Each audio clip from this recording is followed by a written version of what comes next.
Alors maintenant, les combinaisons. Qu'est-ce qu'une combinaison? C'est un sous-ensemble. Donc on peut parler de combinaison AP éléments ou d'une P combinaison d'un ensemble. C'est un sous-ensemble dont on a fixé le nombre d'éléments. Donc si je fais un exemple, je vous ai mis un exemple ici, je vais en faire un autre. Si E c'est ABCD, E, voilà. Si je vous demande une 2 combinaison, bah, je vous demande un sous-ensemble de E à 2 éléments. Ça peut être n'importe qui. Donc, par exemple, AE est une 2 combinaison de E. D'accord? Évidemment, si je vous demande une 0 combinaison de E, ben, c'est l'ensemble vide. Si je vous demande une 5 combinaison de E, ben, puisque E il a 5 éléments, c'est E tout entier. D'accord? Il n'y a pas d'ordre. Ok? On est bien d'accord que dans les ensembles, l'ensemble A, B n'a pas de sens pour moi, parce qu'on ne répète pas d'éléments dans un ensemble. Hein. Alors, il y a évidemment un lien entre les uplets et les ensembles.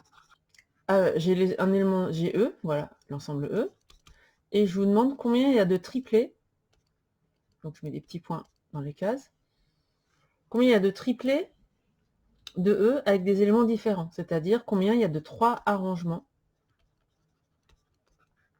de E. Bah, qu'est-ce que je vais faire? Je sais combien il y en a, en fait, on l'a déjà fait. Il y a 5 choix pour lui, il y a 4 choix pour lui, et il y a 3 choix pour lui. Donc en tout, il y a 5 fois 4 fois 3 choix. D'accord? Raisonnement par choix successif. Quand vous faites un raisonnement par choix successif, vous le détaillez. Vous dites, je choisis le premier élément du play, j'ai 5 choix. Je choisis le deuxième, j'ai 4 choix, car il ne faut pas reprendre le précédent. Et je choisis le dernier élément du triplet. Il ne faut pas reprendre les 2 précédents, donc je n'ai plus que 3 choix. D'accord? C'est vraiment, ça va être beaucoup du français, en fait, quand vous allez expliquer. OK? Mais une autre façon de faire, donc ici, ce serait première méthode. Allons-y pour changer de couleur. Deuxième méthode. J'aurais pu dire, ben, je vais d'abord choisir l'ensemble. C'est-à-dire, je vais choisir les 3 éléments qui vont être dedans. C'est 3 éléments différents, donc je peux les choisir en même temps. Donc, premier choix, on choisit 3 éléments de E. C'est-à-dire, on choisit une 3 combinaisons. Puisque je choisis 3 éléments sans ordre, mais en revanche, ils doivent être tous les 3 différents. Il n'y a pas d'ordre. Je choisis donc un sous-ensemble de E à 3 éléments. Et puis ensuite, deuxième choix. Donc c'est encore un raisonnement par choix successif, mais je ne raisonne pas de la même façon. Ensuite, j'ai choisi 3 éléments de E, j'ai 3 cases à remplir. Et ça, c'est ce qu'on a vu juste avant. 3 éléments à mettre dans 3 cases, j'ai factoriel 3 possibilités, puisque c'est une permutation. Donc, possibilité de les placer dans le uplet, dans le triplet. Ok? Donc, si je mets en ordre ce que je viens de raconter, ça veut dire que le nombre d'arrangements, c'est-à-dire factoriel n, enfin ici c'est 5 fois 3, 5 fois 4 fois 3, c'est égal au nombre de 3 combinaisons fois factoriel 3. Puisqu'on a dénombré de 2 manières différentes les triplets de E. Pardon, les arrangements de E. Donc, c'est l'illustration de ce que j'ai dit ici. Ce qui me donne que le nombre de P combinaisons, c'est factoriel n sur factoriel P, factoriel moins P, c'est P parmi n. Sachant que ça, c'est si P est plus petit que n. Sinon, c'est pas possible. Vous ne pouvez pas prendre un sous-ensemble à plus d'éléments qu'il n'y a d'éléments dans l'ensemble de départ. Donc P, il est forcément plus petit que n.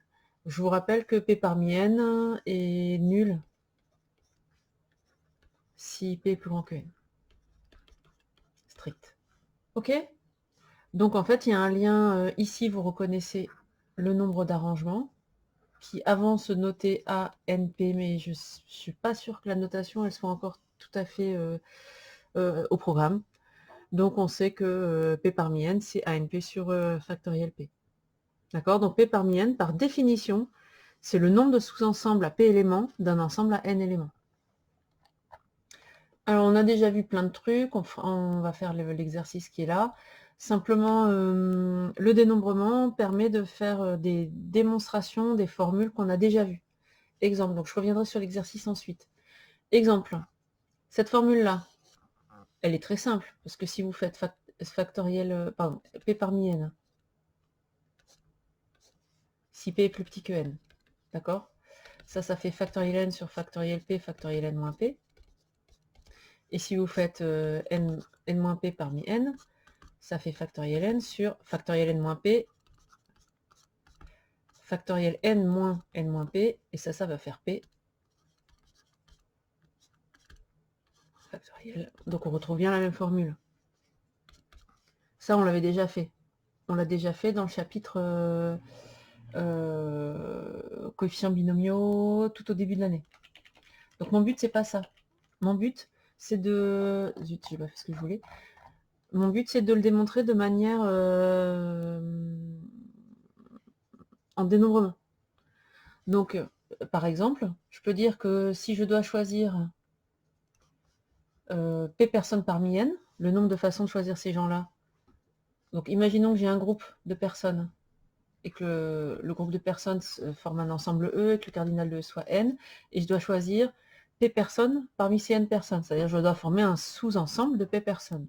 D'accord? Je sais que le nombre de façons de choisir ce petit groupe dans l'ensemble E, c'est P parmi n. Mais choisir des gens, c'est choisir les gens qu'on ne prend pas. Donc ici, ça c'est le nombre de façons de choisir. Les gens que je ne prendrai pas, combien de gens je ne prendrai pas? N-P personnes. Toujours dans E. Donc ici, la formule qui est ici me permet de dire que finalement, c'est choisir un groupe de personnes, c'est pareil que de choisir le groupe de personnes que je ne prendrai pas. Ou si vous préférez,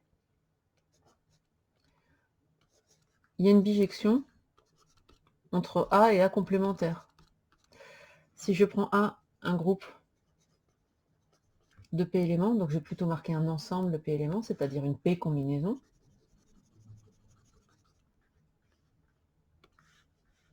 Donc ça, c'est l'ensemble des P combinaisons de E.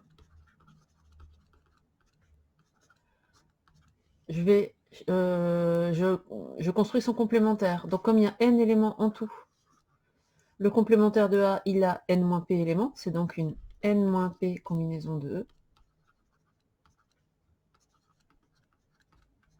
D'accord, ça c'est un E, c'est pas très bien écrit, mais c'est un E là. Je vais y arriver, voilà. Et ben ça c'est une bijection. Phi est une bijection, ça on en a déjà parlé, puisque phi moins 1 c'est phi. Quand vous prenez le complémentaire et que vous reprenez le complémentaire, vous retombez sur le même ensemble, phi rond phi égale l'identité. Ok? Donc, s'il y a une bijection entre ces deux ensembles-là, c'est qu'ils ont le même nombre d'éléments. Or, combien il y a de P combinaisons? Il y en a P parmi n. Combien il y a de n-P combinaisons? Il y en a n-P parmi n. Donc, il y a égalité. D'accord? Donc, ça me permet de démontrer autrement des formules. De la même manière, ici, ça, c'est quoi? C'est un binôme de Newton. Hein. Si vous écrivez cette somme-là, c'est en fait la même chose avec des puissances qu'on ne voit pas parce que c'est des puissances de 1. Donc, je vais les faire apparaître. Mais elles sont transparentes. 1 puissance P, 1 puissance n-P. On reconnaît un binôme de Newton. Et ça, c'est 2 puissance... C'est 1 plus 1 puissance n, donc 2 puissance n. Ok? Donc ça, on l'a déjà fait. Oui, mais c'est pas ça que je veux faire. Je veux faire la démonstration avec du dénombrement. Or, 2 puissance n, c'est quoi? C'est si j'ai toujours un ensemble E de cardinal n. 2 puissance n, c'est l'ensemble des parties de E. D'accord? Et... Enfin, 2 puissance n, pardon, c'est le nombre de parties de E. Et quand il y a une somme, ça veut dire qu'on a créé des catégories. Donc c'est tout bête. On a E qui va être noté x1, xn. On va compter ces parties en séparant des catégories par nombre d'éléments.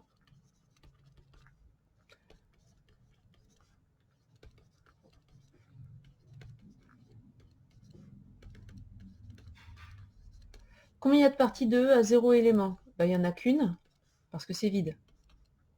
C'est l'ensemble vide. C'est la seule partie de E à un élément. À 0 élément, pardon. Combien de parties de E à un élément? Bah, ça peut être singleton x1, singleton x2, singleton x3, etc. Jusque singleton xn, il y en a n. Et en fait, n, c'est la même chose que 1 parmi n. Puisque c'est une partie à un élément, c'est une combinaison de E. Les parties à deux éléments, c'est les deux combinaisons. Donc, c'est les deux, il y en a deux parmi n en tout, etc. Les parties à n éléments, c'est une n combinaison. N parmi n, ça fait 1, et c'est normal parce que c'est E. Donc les deux extrêmes, là, les parties à 0 éléments, les parties à n éléments, c'est facile à compter parce qu'on n'a qu'une. Les autres, ben, je pourrais les démontrer, je pourrais les dénombrer, x1, x2, singleton x2, etc. Là, il y aurait x1, x2, x2, x3, mais je m'en fous. Je veux pas les écrire, je vais pas les énumérer, je veux juste les compter. Je sais que, donc je veux compter toutes les parties de E. J'ai créé des catégories. Si je veux les compter toutes, ben, il faut que je somme les différentes catégories. J'ai donc la somme des P parmi n pour P égale 0 à n, parce que ça, je peux aussi dire que 1, c'est 0 parmi n. Donc je somme tous ces coefficients binomiaux-là. Voilà. Je somme les différentes combien il y a de parties dans chaque catégorie, et j'ai le nombre total de parties de E. D'accord? Ça me fait une autre démonstration complètement différente de cette formule. Ok? Je finis. Je vous ai mis le binôme de Newton et je vous ai mis une démonstration pareille. Vous regarderez, vous me direz. C'est une démonstration pas du tout la même que celle d'avant. C'est une démonstration combinatoire, en comptant des gens. La dernière démonstration de cours qu'on a déjà faite, c'est celle-ci. La formule du triangle de Pascal, qui permet de construire la ligne n du triangle en connaissant déjà la ligne n-1. On avait déjà démontré cette formule, et on l'avait d'ailleurs démontré quel que soit n, quel que soit p. Parce que c'est vrai aussi dans les cas particuliers où un des coefficients binomiaux est nul, parce que le coefficient du bas est plus grand que le coefficient du haut. D'accord? Donc je vous rappelle, j'ai déjà dit tout à l'heure, mais bon, que la formule avec les factoriels, là, elle n'est valable que si p est plus petit que n. Et sinon, ça fait 0. Donc quand vous avez cette formule-là et qu'on vous la demande, quel que soit n, quel que soit p, ben, il y a une distinction de cas à faire. D'accord? Ici, je ne vais l'envisager que dans ce cas-là. Parce que le dénombrement, je ne peux le faire que dans ce cas-là. D'accord? Donc on imagine qu'on a E, un ensemble à n éléments, et on a un élément A fixé dans E. Regardez comment est construite la formule, parce que ça va vous aider à faire les exos. Vous avez une formule.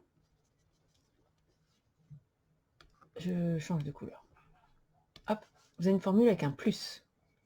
Si vous avez une formule avec un plus, c'est que vous avez créé des catégories. D'accord? Ça, c'est une première chose. Deuxième chose, qu'est-ce que je compte? Là, ça, c'est quoi? Ben, je reconnais P parmi n, je sais que c'est le nombre de P combinaisons de E. Donc ça veut dire que dans les combinaisons de E, il faut que je crée deux catégories. Et qu'il y ait une catégorie dont le cardinal c'est ça, et une catégorie dont le cardinal c'est ça. D'accord? Donc je vais compter les P combinaisons de E en séparant deux catégories. Ok? Ben, c'est extrêmement simple. Les P combinaisons, il y a deux catégories. Celle où il n'y a pas A.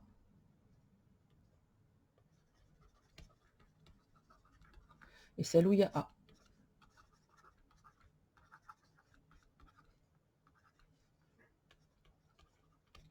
C'est-à-dire que quand moi je vais former mon ensemble, donc on imagine que dans E, il y a plein de petites croix. En tout, il y a n éléments. Moi, il faut que je forme dans E un sous-ensemble à P éléments. Ben, j'ai les sous-ensembles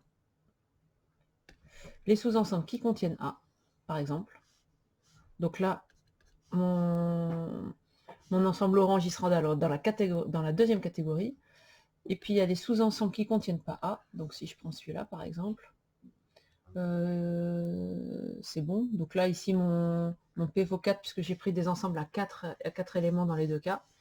L'ensemble bleu, lui, c'est une combinaison, une P combinaison, avec P égale 4 dans mon exemple, mais qui ne contient pas A. D'accord? Donc on compte chaque catégorie. Combien j'ai de combinaisons sans A?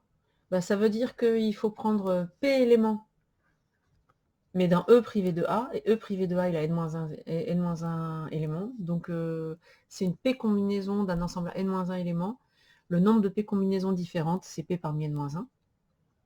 En revanche, les combinaisons avec A, elles vont être formées par choix successifs. D'abord, je choisis les autres éléments. Donc, comme il doit y avoir P éléments en tout dans ma combinaison, et qu'il y a A, ça veut dire que j'en ai P-1 à choisir et un qui est fixé. Et j'en choisis P-1 dans E privé de A, puisque A est déjà pris. Donc, vous formez une combinaison de P-1 personne parmi N-1, et ensuite, vous rajoutez A dans votre combinaison, en faisant une union. Et ça me donne bien une combinaison avec P éléments, dont A. Ok?